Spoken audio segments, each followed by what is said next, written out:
In this activity, we're going to examine stem tissue from the purple heart plant, or Tradescantia pallida. This plant produces specialized crystal structures called Raphides, which are made of calcium oxalate. These structures are not organelles like chloroplasts or vacuoles. Instead, they are waste products that also serve a protective function. Unlike animals, plants do not have an excretory system to remove metabolic wastes. Instead, they convert certain toxic compounds, such as oxalic acid, into insoluble crystals like calcium oxalate.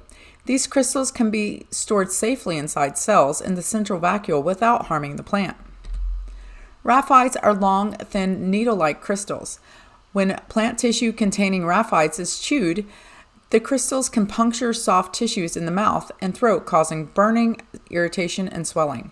Different plants can produce other types of crystals in various shapes and compounds. This makes the plant unpleasant or even painful to eat, providing an effective defense against herbivores. Before observing the microscope images, take a moment to think about this question. Why would sharp, rigid crystals be useful to a plant that cannot run away from predators? Go ahead and pause the video to write your prediction in your lab notebook, then continue. Here is a low-power view of purple heart stem tissue on the left. At this magnification, focus on the overall structure of the stem and look for damaged or cut edges. You can't see the raphides in this view. Raphides are most easily seen near broken cells, where they may extend outward into the surrounding space. In the photo on the right, this stem cutting of Virginia creeper shows the raphides surrounding the stem in the fluid on the slide. It looks like little hairs. Now we've increased the magnification. As you look at this image, ask yourself, do you see long, thin, needle-like structures? Are they colorless and sharply pointed? Do they appear in clusters or bundles?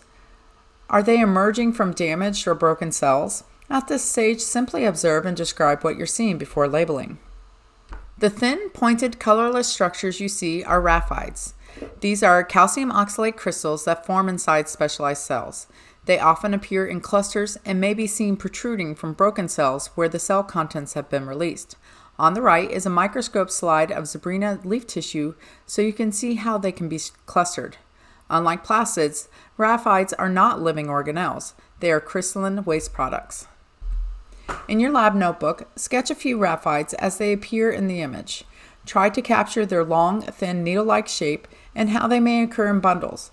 Your goal is to represent their structure accurately, not artistically. Go ahead and pause the slide. Think about how raphides differ from the plastids you observed earlier.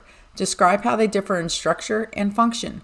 Plastids are membrane-bound organelles involved in photosynthesis, pigment storage, or starch storage.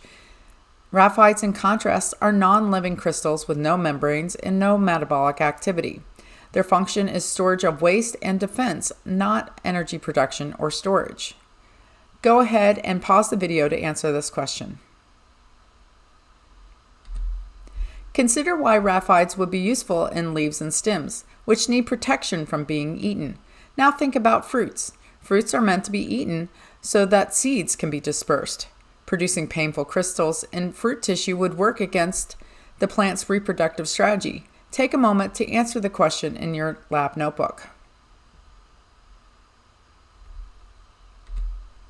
This activity shows another way plant cells are specialized. Raphides are sharp, crystalline waste products that also function in defense. They are structurally and functionally different from plastids and other organelles. Once again, we see the central theme of this lab. Structure supports function, from chloroplasts to chromoplasts to defensive crystals.